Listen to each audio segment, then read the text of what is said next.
Hi, I'm Mike Stanzik and this is Digital Electronics Classroom. We are talking about logic gates, truth tables, and Boolean expressions. And in the last two videos we looked at minterms and maxterms. In this video we're going to look at how we can take a logic expression and build a truth table from it. We're going to look at this from the point of view of sum of products and product of sums, and minterms and maxterms. All right, let's get started.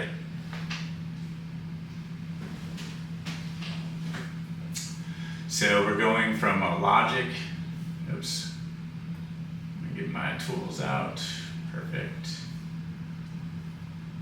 Logic expression to truth table. So let's look at a logic expression. So we're going to have this is going to be a minterm logic expression. So f is equal to xyz or xyz or xyz. And then I'm going to choose xy bar z, and then x bar yz, and then x bar y bar z. Okay, to make our truth table here. And I have a truth table for us. Oops, no, I don't want that tool on. Let's go back to the select tool. Okay, and actually I want to duplicate this. Awesome. And let's go ahead and erase this guy. Great. All right, stepping it up a notch, guys. All right. So there is our truth table, and oops, why am I still on select? I want that, okay. I should be able to draw now, good. Like I said, stepping it up a notch. All right, so this is a sum of products, SOP, so sum of products.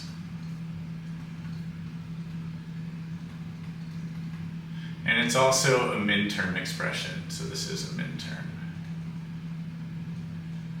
And so we know that this corresponds to one row, each of these corresponds to one row. And for a minterm expression, when that row is selected, the output is a 1. And so remember, we're thinking ones for minterms. So if we're not inverted, it's a 1. If it is inverted, it's a 0. So this corresponds to row 1, 0, 1. Which is this row right here, 1, 0, 1, so the output is going to be a 1. And then this is a 0, 1, 1, so the output is going to be a 1. And this is a 0, 0, 1, and so this output is going to be a 1. And then I have no more minterms to take care of, so everything else in here is going to be a 0. So this expression, using minterms, gets one row for each minterm that we have, and that output is a 1 for that one row. Okay. Let's look at another, let's call it F1. I'm just going to make an F2 out to the side here. And we're going to write F2 is equal to y bar z or x bar. So are these minterms? No, they're not minterms. Why? Because we have x, y, and z as input variables, and each of these and terms does not have the full set of x, y, and z, so they're not minterms. Is this sum of products? Yes, because we still have product terms. This one's by itself, but we're summing them together at the end, so this is a sum of products configuration. So what we want to understand here is that we've removed some literals from the minterm expression, and every time we do that, that opens it up to more rows. So it's not just one row anymore, it's more than one, and it does it by factors of 2. And so let me show you how that works.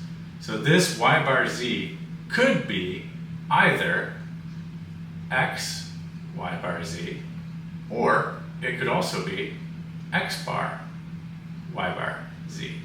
So this has doubled the number of rows. So I've made this into minterms, and those minterms are x, y bar z, and x bar, y bar, z. So when we actually put this into the table, you can just look for every case where it's y bar z. So when y is 0 and z is 1. So I say, oh, y is 0, z is 1 right here. So that's a 1. And then y is 0, z is 1 right here. So that's a 1. But we also notice that that is x y bar z, and x bar y bar z, x bar y bar z. So that's what we're doing when we're finding those locations. We're finding the two minterms that comes from the fact that we dropped the x literal, so we don't know what it is. It could be x or it could be x bar. So how many minterms would this correspond to, and how many rows would that be in the truth table? Well, since we dropped two literals, they could both be two different things. So I have two different things, two literals being two different things, that's 4 total combinations. And so this could turn into x bar y z, x bar y z bar, x bar y bar z, x bar y bar z bar. All right, so really all I'm looking for is x bar. So when x is 0, the output is 1. And so that's the first 4 rows in our truth table. So 1, 1, 1, 1. And so that's fine. But if you look at those 4 rows, they're going to correspond to these 4 minterms. And I just wanted to make that clear. And so then for the rest of this, we could just fill it out, finish it up just like so. Okay, great. So I'm going to prepare. Oops, no, I'm not. I'm going to go back to select, and we'll make a duplicate of this and drag that down,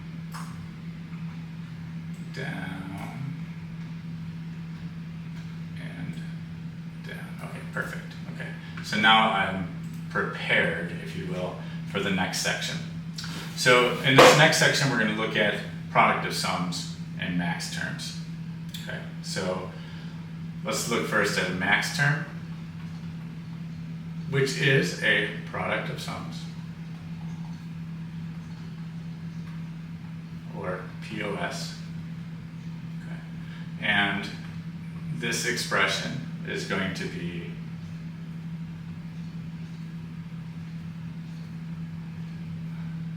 or terms.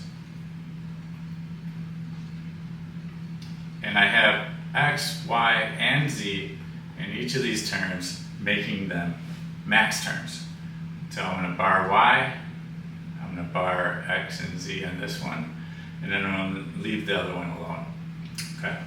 So for max terms, or product of sums, we're going to think zeros. So we're not finding where the truth table is going to be a 1 on the output. We're finding where the truth table is going to be a 0 on the output. And that's how we're thinking. We're also thinking zeros in our literals, right? So if it's not complemented, that's a 0. So for this first one, x or y bar or z, I'm looking for the input combination 0, 1, 0. So that's this input combination right here, 0, 1, 0. So for 0, 1, 0, the output's going to be a 0. And then I do the same thing for the other two max terms. This is 1, 0, 1. That's going to be a 0. And this is 0, 0, 0. That's going to be a 0. In all the other cases, it'll be a 1. Okay, so pretty straightforward how we build that. Let's look at another product of sums, but in this case, it won't be a max term. So we're going to have x or z and y. Okay. Just like for the minterms, every time we take a literal away from the max term, we double the number of rows that it pertains to. So this first term, x or z, is going to pertain to 2 rows in our truth table because we took away the y. And this one, y, took away the x and the z. It's going to pertain to 4 rows. Okay? I'm not going to write out the max terms here like we did above, but you could do that for your own practice. But let's just look, knowing that x or z pertains to 2 rows, which 2 rows are they? Remember, we're still thinking zeros for product of sums. And so x will be 0 and z will be 0. When that's the case, then the output is 0. So if x and z are both 0, this is 0. If x and z are both 0, this is 0. Okay? And now the same thing for y. If y is 0, then the output is 0. So y is right here, 0, that we don't have. This y is redundant, so we don't need to write it again. And then we have two 0 y's right here, so those are 0 and 0. The remaining are 1. And there we go. That's how we build up a truth table from a logic expression, whether that expression is a complete minterm or max term for both sum of products or product of sums, or if it's a partial and doesn't have minterms but just has a simplified version of those expressions. Thanks again for watching. I hope you enjoyed. I hope you found it to have value for you. Remember to subscribe to the channel and like the videos that you watch. I'm Mike Stanzik, and this has been Digital Electronics Classroom. Have a great day.